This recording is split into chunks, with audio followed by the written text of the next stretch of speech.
आज के लेक्चर की तरफ बढ़ते हैं। असल में आज तो ऐसा है कि आपने कोई चीज़ दिखाई नहीं है, तो मेरा आगे चलने का दिल नहीं कर रहा। चलें, फिर भी हम देख लेते हैं। हम चलते हैं टेल विंड की ऑफिशियल वेबसाइट पर। अच्छा। ये बातें जो है ना वो पहले हो चुकी हैं कि किसी भी वेब एप्लीकेशन में कुछ मखसूस चीज़ें होती हैं। ठीक है, जैसे टेक्स्ट होता है, जो ये देखें आपको ये यहाँ पे नजर आ रहा है, ये सारा टेक्स्ट है। ठीक है, ये जितने भी ये लिखा हुआ नजर आ रहा है, ये चीजें हैं, ये टेक्स्ट है। ठीक है, उस टेक्स्ट को मुख्तलिफ स्टाइल्स दे के उसको ऐसे बनाया हुआ है कि पढ़ने वाला उसको उसकी इंपॉर्टेंस समझ सकता है। मिसाल के तौर पे यहाँ पे हेडिंग, ये इस टेक्स्ट को मोटा कर दिया है और बड़ा कर दिया है। इसका मतलब है कि भाई इसके कोई इस ये कोई टाइटल है किस चीज का, मतलब इस तरह की चीज है। ठीक है, उसके नीचे उसकी ये इस तरह करके टेक्स्ट डाल दिया, उसका स्टाइल छोटा कर दिया उसे, और इस तरह करके तो इसे इस तरह लग रहा है जिस तरह ये इस टाइटल की डिस्क्रिप्शन है। ठीक है, फिर इस तरह नीचे कुछ टेक्स्ट हैं, उनको मुख्तलिफ जो है ना वो स्टाइल दिए गए हैं। ठीक है, आपको मैंने बताया था किसी चीज का स्टाइल अगर आपने देखना हो, मेरा ख्याल है सिर्फ कलर का बताया था। अगर आपने ये देखना हो कि फ़ॉन्ट कौन सा इस्तेमाल हुआ है, मिसाल के तौर पे ये वाला फ़ॉन्ट देखें कि वो इस फ़ॉन्ट से मुख्तलिफ है। ठीक है, अगर आपने ये देखना हो कि वो फ़ॉन्ट कौन सा इस्तेमाल हुआ है, आपने इंस्पेक्ट करना है उस वर्ड पे क्लिक करके। ठीक है, जैसे ये है, इसको आपने राइट क्लिक करना है, यहाँ पे इंस्पेक्ट का है, सही है, वो आपको यहाँ पे बताएगा। अब ये फ़ॉन्ट असल में ये है HTML का कीवर्ड, HTML का टैग इस्तेमाल हुआ है, कोड।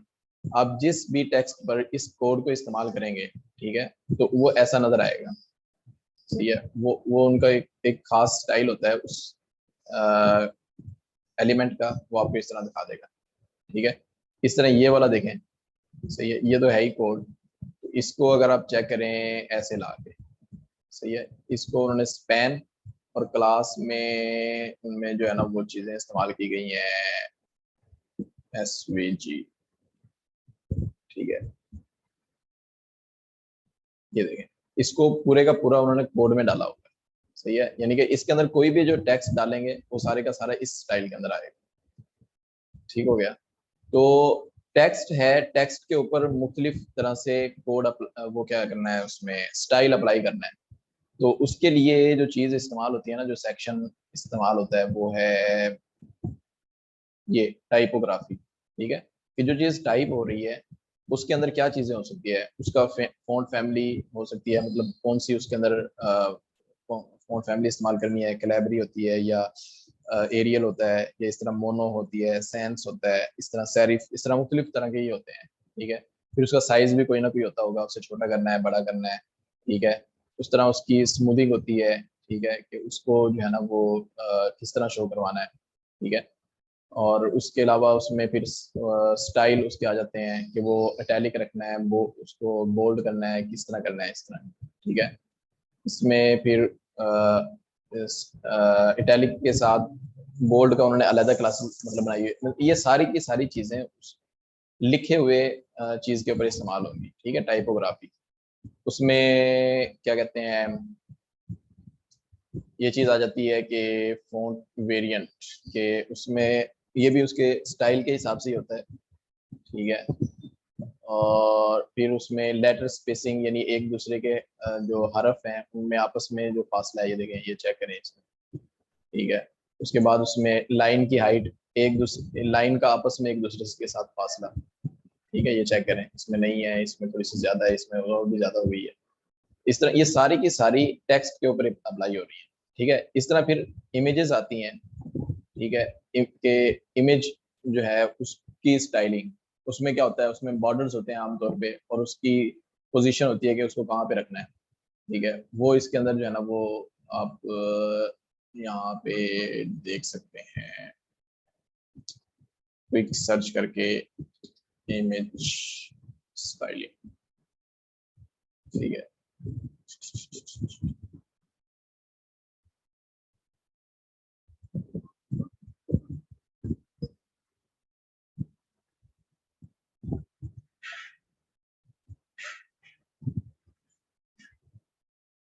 अच्छा, हर एक के अंदर ये अलग तरह से है। Images and other replaced SVG canvas और डिस्प्ले बॉक्स। अच्छा,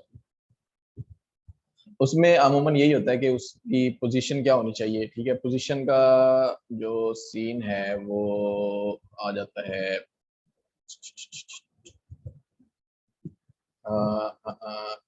इसमें आता है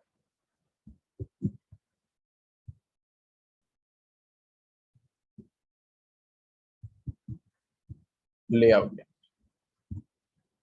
है, ये वाला। ठीक है, कि कोई भी जो मतलब हम उस एलिमेंट को उसकी कैसे उसकी पोजीशन रख रहे हैं। ठीक है, और साथ इसका बॉर्डर के अंदर भी आ जाता है। सही है, फिर बैकग्राउंड के अंदर आ जाता है कि उसको किसी एलिमेंट के बैकग्राउंड में कोई इमेज लगानी है। सही है, इस तरह जो है ना वो ज्यादातर तो टाइपोग्राफी होती है, क्योंकि हम हर जिस तरह टेबल है उसके अंदर भी हमने कुछ ना कुछ टाइप करना है, जिस तरह कोई फॉर्म है उसके अंदर भी हमने कुछ ना कुछ टाइप करना है, और जो कोई हमने वेबसाइट पर चीजें दिखानी होती हैं वो भी किसी तरह टाइप करके ही हो रही होती हैं। ठीक है। अच्छा, इसमें एक और चीज होती है जिसको हम ज्यादा इस्तेमाल करते हैं, वो अम, उसके एलिमेंट्स की स्पेसिंग होती है, जिसको हम मार्जिन या पैडिंग कहते हैं। ठीक है, तो उसको बहुत ज्यादा आपको प्रैक्टिस करने की जरूरत है। ठीक है, क्योंकि जो वेबसाइट पे चीजें नजर आनी होती है ना, उसमें आप मार्जिन पैडिंग, ठीक है, और उसके अलावा आप पोजीशन उसकी, ये किसी भी एलिमेंट की, और उसकी उसको कॉलम्स और रो के हिसाब से आप इन चीज़ों को इस्तेमाल करके आप अपनी वेबसाइट को बड़ा खूबसूरत बना सकते हैं। ठीक है, तो मार्जिन पैडिंग वाला जो सीन है वो स्पेसिंग के अंदर आ जाता है। सही है, कि पैडिंग का आपको पता है कि किसी एलिमेंट की उसके बॉर्डर के साथ, यानी एलिमेंट जिस तरह तस्वीर है, तस्वीर और बॉर्डर का उसके अंदरूनी फासला उस एलिमेंट का। सही है, मार्जिन एक एक एलिमेंट का दूसरे एलिमेंट के साथ फासला। सही है, स्पेस बिटवीन, स्पेस बिटवीन एक इसमें नई चीज है। ठीक है, उसमें क्या होता है कि मिसाल के तौर पे आपने लिस्ट बनाई है। ठीक है, अब लिस्ट के अंदर जो एलिमेंट्स उसके होंगे, लिस्ट आइटम, उनका फासला अगर आपने डालना है आपस में, ठीक है, मिसाल के तौर पे एक दूसरे के साथ उसमें फासला डालना है, तो आप हर एक एलिमेंट के अंदर उसकी मार्जिन दोगे कि भाई आप उसका लेफ्ट और राइट के साथ 2 पिक्सल या 5 पिक्सल या कोई कोई भी जो आप देंगे फासला, अगर आप देना चाहें तो आपको हर एक एलिमेंट के अंदर अलग अलग लिखना पड़ेगा। लेकिन स्पेस बिटवीन जो है ना वो यूटिलिटी क्लास, वो आप जब किसी एलिमेंट पर इस्तेमाल करेंगे तो उसके चाइल्ड एलिमेंट पर वो सब पर वो अप्लाई हो जाएगी। ठीक है, ये सिर्फ स्पेस के लिए है। ठीक है, उसमें जो है ना वो 2 पिक्सल की स्पेस देनी है तो आप जो है ना वो इस्तेमाल करेंगे स्पेस एक्स, ये वाली क्लास इस्तेमाल करेंगे। ठीक है, अगर वर्टिकल स्पेस देनी है ऊपर से, मतलब ये यहाँ पे इसकी डिस्क्रिप्शन लिखी हुई है, ये आप क्लास इस्तेमाल करेंगे उससे ये वाला जो है ना वो अमल उस पर होगा। ठीक है, मिसाल के तौर पे आपने इस तरह ये डिव बनाए। सही, एक डिव बनाया, उसके अंदर आपने 3 एलिमेंट्स, 3 चिल्ड्रन जो है वो डिव बनाए, तो उसके अंदर उसने लिखा स्पेस x4। अब उनका आपस के अंदर ये देखें ऐसे फासला, स्पेस एक्स, एक्स कौन सी होती है, हॉरिजॉन्टल। ठीक है, तो एक दूसरे के साथ 4, कितना है ये स्पेस x4, यहाँ पे अगर हम देखें कितने पिक्सल का होगा तो ये वाला है। सही है, 16 पिक्सल का फासला है। सही है, आपस में एक दूसरे के साथ, इसके इसके साथ, इसके इसके साथ। ठीक है, तो इसमें आपको अलहदा अलहदा इसके अंदर लिखने की जरूरत नहीं पड़ी कि भाई इसका इसके साथ इतना फासला, इसका इतना फासला। तो ये इसमें स्पेसिंग की नई चीज है। तो आप अपने डिव बनाते हैं या इमेजेस लगाते हैं या टेबल लगाते हैं, उनका आपस में इस तरह आप जो है ना वो फासला कर सकते हैं। सही है। अच्छा ये हो गया स्पेसिंग का, ये हो गया टेक्स्ट का जो आपने इस पर अप्लाई करना है। अच्छा, इसमें आपने करना ये है कि इन सब को इस्तेमाल करना है। ठीक है, आपने टाइपोग्राफी या टेक्स्ट की आपने एक फोल्डर बनाना है और उसके अंदर इन सबको आपने अप्लाई करके देखना है। ठीक है, इसी तरह आपने मार्जिन का, सॉरी, स्पेसिंग का आपने फोल्डर बनाना है और नए सिरे से उसकी इंस्टॉलेशन करनी है और फिर उसमें ये चीज़ें इस्तेमाल करके देखनी है। ठीक है। अच्छा, इसमें एक और इम्पोर्टेंट चीज़ होती है ये फ्लेक्सिंग, ग्रिड बॉक्स और फ्लेक्स बॉक्स बनाना। ठीक है, किसी भी वेबसाइट के अंदर उसका जो रिस्पॉन्सिवनेस या उसमें जो चीज़ें बनती हैं उसमें इनका बहुत ज़्यादा अमल दखल होता है। ठीक है, तो अभी आप एक एक की अलग-अलग प्रैक्टिस करें, तो 1 या 2 क्लासेस के बाद हम एक मुकम्मल कोई पेज किस तरह बना के देखेंगे, जिस तरह कोई फेसबुक का फ्रंट एंड पेज होता है या कोई किसी और वेबसाइट का हम वो बना के देखेंगे, ठीक है? तो उसमें आपकी मज़ीद जो है ना वो जो आपके कांसेप्ट हैं वो क्लियर हो जाएँगे। तो आज जो है ना वो मैं आपको एक-एक, 2-2 चीज़ें इनमें से करवा के दिखा देता हूँ, जिस तरह टाइपोग्राफी है, इसमें हम कुछ चीज़ें देख लेते हैं। तो मैं एक फ़ोल्डर बनाता हूँ।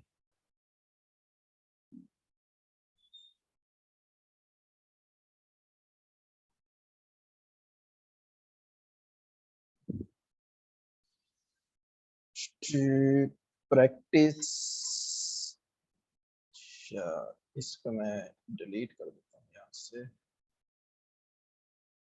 यहाँ पर एक फ़ोल्डर बना लेते हैं जिसका नाम होगा टाइपोग्राफी।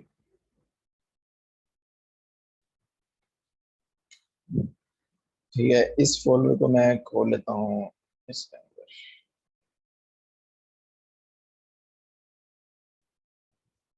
अब यहाँ मैं इंस्टॉलेशन कर रहा हूँ, आपने ये चीज़ें ज़हन में रखनी है। मैं आपको ये जो स्टेप्स हैं वो साथ-साथ व्हाट्सएप में भी मैसेज कर देता हूँ। सबसे पहले हम बनाएँगे index.html, ठीक है? और इसके अंदर अ,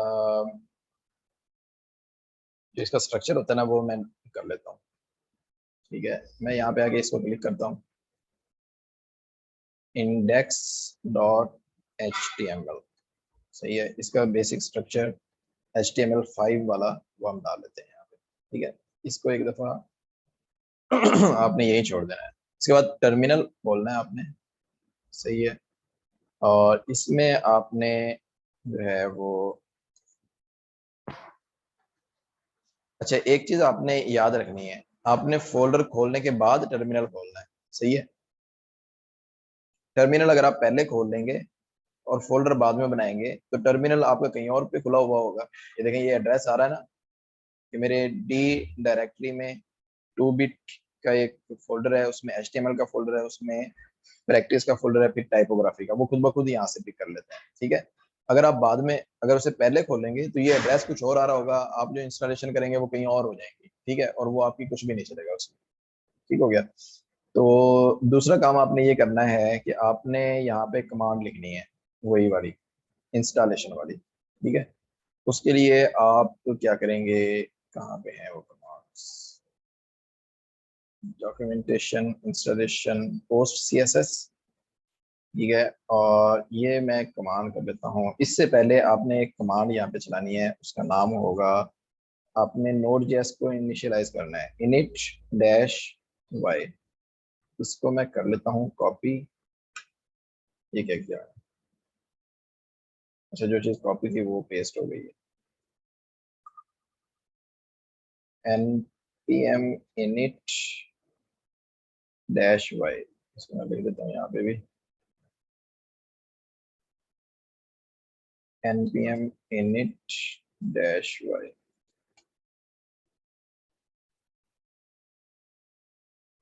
तो वो कमांड चल गई है, सही है? और ये वाली फाइल पैकेज डॉट जेसन बन गई है, ठीक है? अच्छा, अब आपने दूसरी कमांड चलानी है, ये वाली, ठीक है? इसको किया कॉपी, और इस कमांड के साथ आपने राइट क्लिक किया, वो खुद ही पेस्ट हो गई। आपने एक लफ्ज यहाँ पे और डाल देना है, W we I tea white, सही है? वीट या वाइट, ठीक है? चार चीजें इंस्टॉल हो रही हैं यहाँ पे, Tailwind CSS, PostCSS, autoprefixer और वीट, सही है? अभी मैं इसको कर देता हूँ एंटर, और ये इंस्टॉलेशन शुरू हो जाएगी। जैसे ये इंस्टॉल होगा तो इसकी जो ये इन चार की जो डायरेक्टरीज होंगी वो नोड जेएस यहाँ पे इंस्टॉल कर देगा यहाँ पे लाके। अच्छा जी। जी जी, इंस्टॉलेशन हो गई है, और ये हमारे पास फोल्डर भी बन गया है, और ये पैकेज डॉट जेसन भी बन गई है, ठीक है? अब आप क्या करेंगे? अच्छा, ये कमांड भी लिख देता हूँ मैं यहाँ पे, वेट, ये दूसरी कमांड है। उसके बाद आपने चलाना ही है ये वाली कमांड आपने टेलविंड सीएसएस को जो है ना वो इनिशियलाइज करना है। सही है। इसके साथ अच्छा वो जो फाइल बनाते हैं ना हम एक tail post post css dot config dot json, ठीक है, उसको अगर आप ऑटोमेटिकली क्रिएट करवाना चाहते हैं तो साथ ये -p लगा दें, ठीक है। अभी जब ये चलेगी तो ये दोनों फाइल यहाँ बन जाएंगी। तो ये देखें टेलविंड config डॉट js, इसके कंटेंट में आपने यहाँ पे लाके इसको बता देना कि भाई ये सारी फाइल्स जो हम HTML की बनाएंगे उसमें ये शामिल होना चाहिए। ये ऑटोमेटिकली शामिल नहीं होगा, उसके लिए आपको लिंक वाला वो जो डालते हैं ना CSS, वो जो बनाते हैं वो जब भी हम बनाएंगे वो आपको हर HTML में डालना पड़ेगा, ठीक है। अगर वो डाल देंगे और ये काम नहीं करेंगे तो फिर तो भी नहीं शामिल होगा। ये भी जरूरी है और वो भी जरूरी है, ठीक है। इसको कर दे बंद। ये दूसरी फाइल देख लें, ये बन गई है खुद ही, आपको वहां से वो कोड कॉपी करने की जरूरत नहीं पड़ी, ठीक है। इसको मैं कर देता हूँ बात, ठीक हो गया। और मैं ये वाली कमांड्स भी यहाँ पे देख लेता हूँ, सेगली npx और tailwind css init dash p, ठीक हो गया। अच्छा, अगला करने का काम क्या है कि अभी हम बनाएंगे एक css की फाइल, ठीक है। और उसमें किधर गई, अच्छा यहाँ पे आपने एक नई फाइल बनानी है css/style, यानी आप कोई भी बामायनी नाम दे दें यहाँ पे, ठीक है। Main dot C S S, style dot C S S, ये इस तरह की ये फाइल बनाई। इसके अंदर आपने कुछ चीजें यहाँ पे डाल देनी है। क्या थी वो, सी एस एस की टेलविंड बेस, टेलविंड कंपोनेंट्स, तो उसकी कंपोनेंट्स भी शामिल कर दो, टेलविंड और यूटिलिटीज क्लासेस, ठीक है, यूटिलिटी क्लासेस भी शामिल कर दो। इसको मैंने सेव किया और यहाँ से बंद कर दिया, ठीक है। तो अच्छा, नेक्स्ट क्या होगा, हमने अपने प्रोग्राम में इसको शामिल करना है जो हमने फाइल बनाई है, लिंक css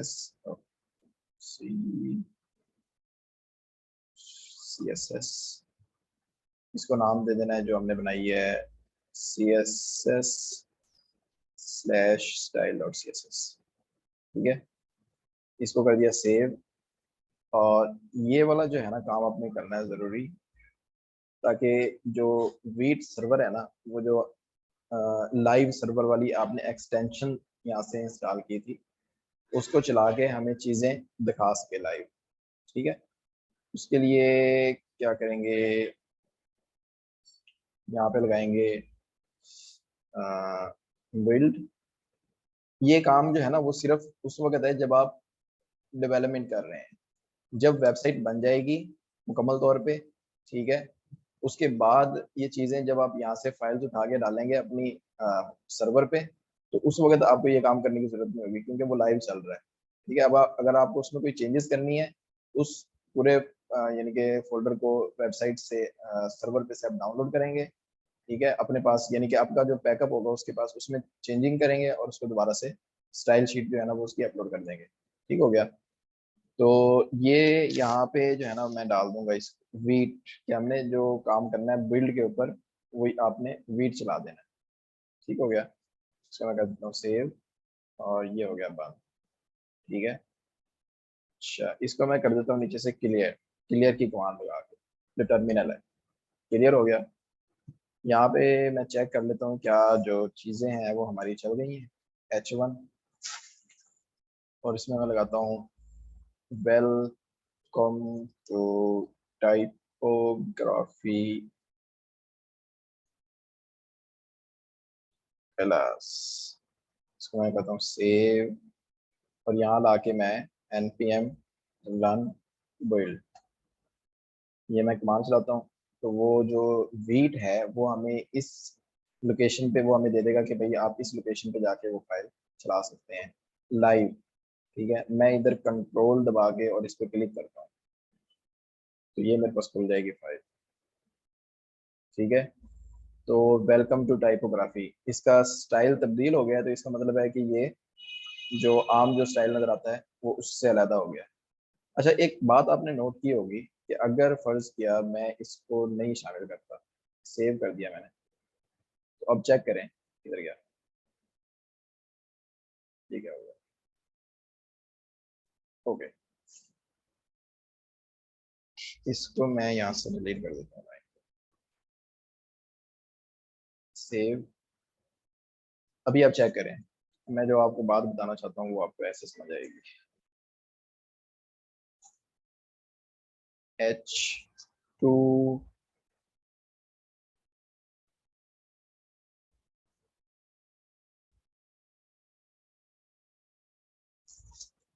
H3, ठीक है, और H4 हेडिंग 4, हेडिंग 3, हेडिंग 2, बाकी ऊपर तो है ही। इसमें सेव किया, यहाँ पे चेक करें। ठीक है, होता क्या है, HTML की हेडिंग अपने हिसाब से जब हम उसको H1 इस्तेमाल करते हैं, H2 इस्तेमाल करते हैं, तो वो उसका एक डिफॉल्ट एक स्टाइल है। ठीक है, HTML का, कि वो उसको जो H1 है वो इतना बड़ा नजर आएगा और उसकी वो मोटा भी होगा, फिर वो नीचे वाले उसके हिसाब से कम होते जाएंगे। लेकिन जैसे ही यहाँ पे मैं शामिल करता हूँ link CSS style sheet, save किया मैंने। अब ये चेक करें कि सारी की सारी हेडिंग किस तरह तब्दील हो गई है। इसका मतलब ये है कि टेलविंड के अंदर जो भी आप टेक्स्ट लगाएंगे, मतलब HTML के जो बाय डिफॉल्ट स्टाइल के अंदर है, वो HTML के स्टाइल इस पे अप्लाई नहीं होंगे। ठीक है, वो कोई स्टाइल नहीं होता, बेसिकली मार्कअप होती है चीजें। ठीक है, तो वो मतलब एक ही जैसा नजर आएगा। ठीक है, आपने उसको छोटा बड़ा मोटा जो जैसा भी करना है, उसके अंदर स्पेसिंग, उसके कीवर्ड के अंदर, उसके लेटर के अंदर, उसकी लाइन के अंदर, तो वो आपने उसके स्टाइल्स की मदद से करनी है। ठीक है, टाइपोग्राफी के जो स्टाइल्स हैं, मिसाल के तौर पे अब मैंने इसको बड़ा भी करना है और मोटा भी करना है, तो क्या करेंगे, तो टाइपोग्राफी के यहाँ पे स्टाइल, उसमें हम सेक्शन में जाएंगे। ठीक है, वो आपने चेक करना है टाइपोग्राफी। ठीक है, यहाँ पे हम देखेंगे साइज, कि भाई साइज हमने बड़ा छोटा करना है। तो साइज की ये वाली क्लासेस हैं। सबसे छोटी कौन सी है, एक्स्ट्रा स्मॉल। उसमें टेक्स्ट का साइज क्या होगा, 12 पिक्सल होगा। सही है, और उसकी जो लाइन हाइट होगी वो ऑटोमेटिकली 16 पिक्सल होगी। जो लाइन आपस में एक दूसरी लाइन में जो फासला होता है। ठीक है, टेक्स्ट स्मॉल है, उसका जो साइज है वो 14 पिक्सल हो जाएगा। टेक्स्ट बेस है, उसका साइज 16 पिक्सल हो जाएगा। टेक्स्ट लार्ज है, उसका 18 पिक्सल, यानी कि हर 2 पिक्सल बढ़ते जा रहे हैं हर क्लास के साथ। Extra small, small, base, large, extra large. ठीक है, उसके बाद 2XL, 3XL, 4XL, इस तरह करके। तो फिर अगर उसे बड़ा करना है तो फिर यहाँ पे क्या करना पड़ेगा, क्लास शामिल करनी पड़ेगी। कैसे करनी पड़ेगी क्लास, अब मिसाल के तौर पे मैं इसको कह देता हूँ क्या नाम आता है उसका, टेक्स्ट। यहाँ पे आता है टेक्स्ट। ठीक है, अगर वो याद नहीं आ रहा कि कितना लगाना है, तो फिर कंट्रोल स्पेस, यहाँ पे वो आ जाएंगे नीचे। ठीक है, आपने लगाना है इस तरह डैश 2XL। सही है, या मैं इसको कर देता हूँ 4XL। ठीक है, और इस तरह मैं इसके अंदर डाल देता हूँ क्लास और टेक्स्ट 2XL। ठीक है, और इस तरह क्लास, तो यहाँ पे मैं डाल देता हूँ टेक्स्ट एक्सेल। ठीक है, और इस तरह मैं यहाँ पे डाल देता हूँ क्लास टेक्स्ट लार्ज। ठीक है, जैसे मैं इसको सेव करता हूँ और यहाँ पे हम आके देखेंगे तो ये चेक करें। ठीक है, ज़बरदस्त हो गया ना। तो इस तरह अगर हम इसमें वेट डालना चाहें, क्योंकि वो मोटा भी था जो बाय डिफॉल्ट था, तो उसके लिए हम क्या करेंगे, फ़ॉन्ट साइज हमने देख लिया है। इसमें ये इस तरह काफ़ी सारी क्लासेस हैं। ठीक है, इनको आप इस तरह इस्तेमाल कर सकते हैं, ये नीचे लिखा हुआ है यहाँ पे। ठीक है, मजीद अगर हम उसको करना चाहें, बोल्ड करना चाहें, तो फ़ॉन्ट वेट में आता है। ठीक है, कि उसको कैसा करना है। अब अगर हम उसको जब CSS में करते थे तो ये क्लास इस्तेमाल कर प्रॉपर्टी इस्तेमाल करते थे फॉन्ट वेट की, ठीक है, और उसमें उसकी वैल्यूज देते थे कि इस तरह।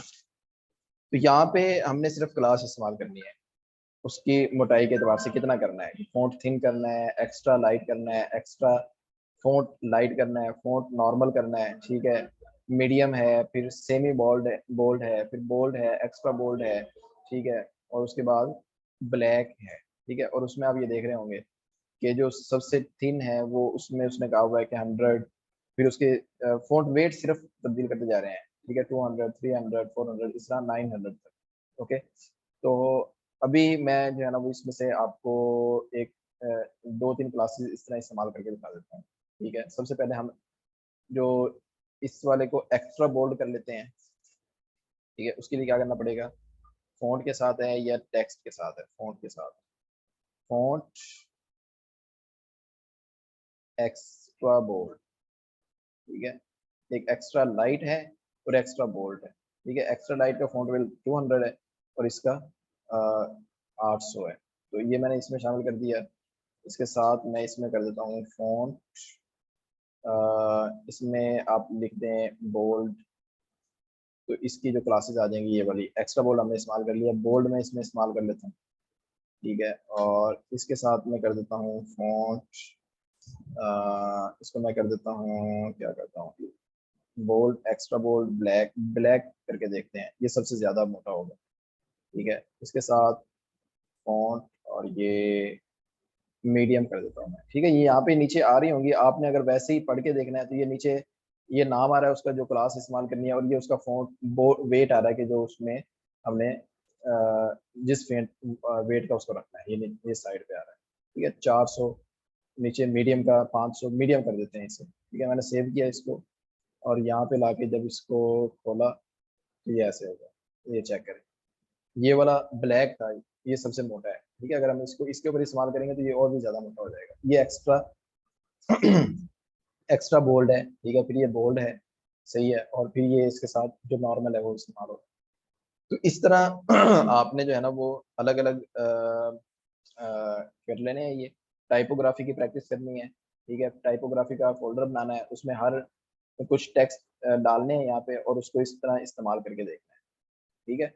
और इसी तरह आपने स्पेसिंग का बना लेना है फोल्डर, और उसके अंदर पैडिंग और मार्जिन को अलग अलग तरीकों से इस्तेमाल करके देखना है, ठीक है। अपने जेन से उसको ऐसे इस्तेमाल करें कि वो कोई चीज बन जाए, कोई खूबसूरत सी, जैसे ये चेक कर लें, ठीक है।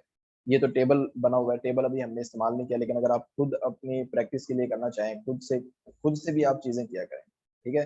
खुद से करने से नई नई मतलब नए नए एरर आते हैं, नए नए इशू आते हैं, तो उसको फिर सॉल्व करना, उससे भी बंदा जो है ना वो अच्छा सीखता है। ये टेबल का ये यहाँ पे सेक्शन है, ये भी हमने किया नहीं है, लेकिन आप अपनी प्रैक्टिस के लिए उसको देख सकते हैं, क्योंकि टेबल हमने HTML के अंदर और CSS के अंदर कर लिया है, तो आपको चीजें समझ आ जाएंगी, बस आपको देखना है उसको, ठीक है। तो खुद से करने की आदत भी डालें तो आपको जो है ना वो चीजें अच्छी तरह क्लियर भी होती हैं, और जब इशू आते हैं तो उनको रिजॉल्व करने से भी चीजें समझ आती हैं सही से, ठीक है। इस तरह फिर आपने बॉर्डर का अलग से फोल्डर बनाना है, उसमें नए सिरे से टेलविंड इंस्टॉल करनी है, और फिर उसमें टेक्स्ट डालना है, चीजें डालनी है, और उनके ऊपर बॉर्डर मुख्तलिफ तरह से लगा के देखने हैं, सही है। बैकग्राउंड भी आपने, ठीक है, इस तरह करके देखने हैं। तो ये चीजें जो है ना वो आप अलग अलग करके देखें, ठीक है। तो जब ये आप कर लेंगे, मुझे अच्छी तरह आप प्रैक्टिस दिखाएं अपनी, तो उस हिसाब से फिर हम एक वेबसाइट बना के देखेंगे, जिस तरह हमने CSS में हल्का से किया था, लेकिन इसके अंदर हम एक मुकम्मल उसका ओवरव्यू करके देखेंगे, ठीक है। तो ये बात मैं एक दफ़ा फिर दोहरा देता हूँ कि आप लोग अभी से अपने प्रोजेक्ट, पिछले लेक्चर में मैंने आपको कहा था कि अपने जिस तरह फाइनल ईयर प्रोजेक्ट होते हैं ना किसी भी यूनिवर्सिटी में, या जब बंदा कर रहा होता है, तो इसी तरह आप अपने यहाँ पे एक प्रोजेक्ट एक जेन में बनाए। किसी बंदे ने अगर E-कॉमर्स की वेबसाइट बनानी है, किसी ने कॉलेज की वेबसाइट बनानी है, या कोई इन्वेंट्री का सॉफ्टवेयर बनाना है, तो वो अपने जेन में आप अपने उसको रखें और उसके मुतालिक डाटा इकट्ठा करना शुरू करें। कि मिसाल के तौर पे कोई इन्वेंट्री का सॉफ्टवेयर बनाना चाहता है, तो उसको वो देखना हो कि भाई वो उसमें क्या क्या चीज़ें ज़रूरत होती हैं, ठीक है। एक बात याद रखें, जब आप अब आप क्योंकि डेवलपर बनने जा रहे हैं, ठीक है, चीज़ें सीख रहे हैं, तो जो डेवलपर होता है अ, उसको मतलब हर शोबे का नॉलेज होना चाहिए। मिसाल के तौर पे मतलब मिसाल के तौर पे वो कोई इन्वेंट्री का सॉफ्टवेयर बना रहा है, तो अमूमन इन्वेंट्री का पता नहीं होता, वो कारोबारी चीज़ होती है, ठीक है। तो फिर उसको देखना पड़ता है, उसको उसको स्टडी करनी पड़ती है यार, उसमें क्या-क्या चीज़ें होती हैं, उसमें उसे पता लगता है ऑर्डर्स होते हैं, बुक कीपिंग होती है, ठीक है? उसमें चीज़ों का लेन-देन होता है मुख्तलिफ चीज़ों के साथ, ठीक है? मुख्तलिफ यानी कंपनियों के साथ, तो वो उसको करनी पड़ती हैं, ठीक हो गया? तो जैसे-जैसे वो नॉलेज गेट करता जाता है और उसको उसमें हैंड्स ऑन एक्सपीरियंस हो जाता है, फिर उसको अगला सॉफ्टवेयर किसी और चीज़ से मुतालिक बनाना पड़ जाता है, तो वो उस चीज़ से मुतालिक तो डेवलपर को काफ़ी सारी चीज़ों का इस तरह इल्म होना शुरू हो जाता है, ठीक है? तो आप ये करें, ठीक है? और कोई इश्यू, कोई मसला होता है तो वो जो है ना, वो आप ग्रुप में मुझसे डिस्कस करें। प्रैक्टिस करें साथ-साथ चीज़ों की, तो इंशाल्लाह वो सेट रहेगा काम।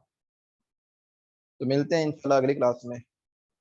कोई सवाल हो तो बताएँ?